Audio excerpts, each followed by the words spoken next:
वंदे पुरुषोत्तमम्। आज के वाणी है, अगर शिक्षा देना चाहते हो तो कभी भी शिक्षक होने मत चाहो। मैं शिक्षक ये अहंकार ही किसी को सीखने नहीं देता। शिष्य पितृदेव कालीकुमार पालदा को आलोचना करने के लिए निर्देश देते हैं। कालिदा तपोवन विद्यालय के शिक्षक हैं।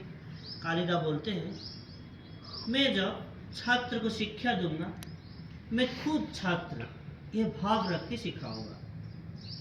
शिष्य पितृदेव बोलते हैं, तुम स्कूल में छात्रों को पढ़ाते हो, तुम छात्र ऐसे क्यों सोचोगे, ऐसे कैसे सोचोगे।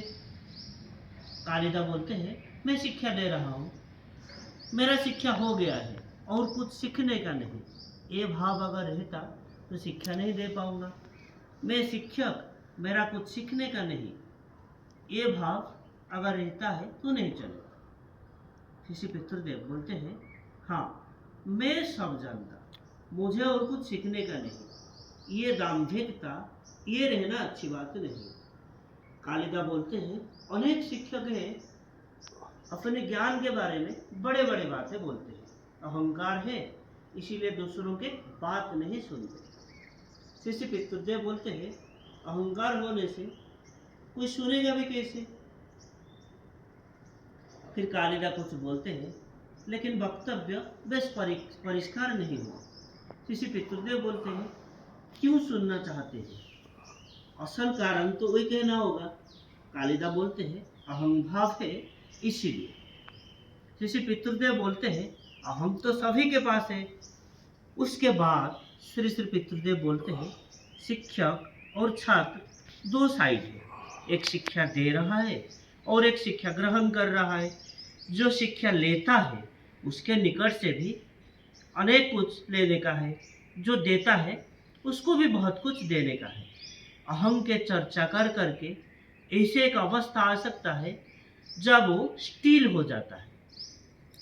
जैसे पानी हम अपने मर्जी के हिसाब से व्यवहार कर सकते हैं, वही पानी ही बर्फ बनता है। कठिन अवस्था जब वो पात्र में रखा जाता है तो पात्र के जैसे बन जाता है। अहम जितना पतला रहता है उसके अंदर प्यार भी उतना ज़्यादा है। अहम जितना स्टील उसके अंदर वो जिद्दी भाव, धैर्य के अभाव, दूसरों को समझने के अभाव। क्यों ऐसा क्यों होता है? क्योंकि प्यार नहीं है। अहम सख्त हो जाने से इंसान और प्यार नहीं कर पाता। शिक्षक के अगर छात्र के प्रति प्यार रहता है, वो टाल में वो छात्र को शिक्षादान करके आनंद पाएगा, छात्र के सुविधा असुविधा अनुभव कर पाएगा, छात्र भी आनंद पाएगा वही शिक्षक के पाठ ग्रहण करके। ये होता है पतला अहम का लक्षण। पहले के जमाने में एक दिन शिक्षक और संपर्क के छात्र था, कितना निगुण। पढ़ने के लिए शिक्षक बच्चों को घर से बुला के पढ़ाते थे, आदर करते थे, खिलाते थे, फिर मारधर भी करते थे और शासन करने से बच्चों की माँ बाप कुछ नहीं कहते थे। वो जानते थे मारधर क्यों ना करे, लेकिन वो जो भी कर रहे हैं बच्चे के मंगल के ही कर रहे हैं, उसके मंगल सोच के ही उसको शासन कर रहे हैं। उसके अलावा छात्र के घर से भी कितने सम्मान पाते थे। दुकानदार, सरकारी कर्मचारी, साधारण गृहस्थ शिक्षक को देख के सब श्रद्धा में उठ के खड़े हो जाते थे।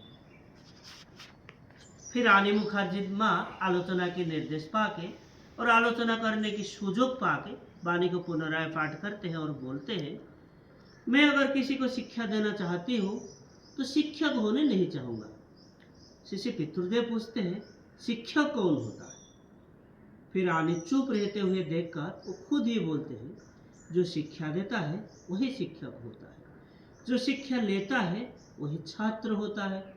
शिक्षक अगर सोचता है मैं शिक्षक सिखाऊंगा और वो सीखेगा, मन ही मन शिक्षक के अहंकार रहने से छात्र के मन में आघात आता है, भय करता है, मन खोल के कुछ कह नहीं पाता है, वो सीखने नहीं देता है। इसका मतलब वो सीख नहीं पाता है। शिक्षक के भाव की वजह से छात्र सीख नहीं पाता है। इसीलिए वो अहंकार को रखना नहीं होगा, छात्र को अपना लोग ऐसे सोच के सिखाना होगा। ये घटना पितृदेव के चरण फ्रंते से 23 में 79 से लिया गया है। आज के लिए इतना ही। वंदे पुरुषोत्तमम। वन्दे पुरुषोत्तमम्। जय।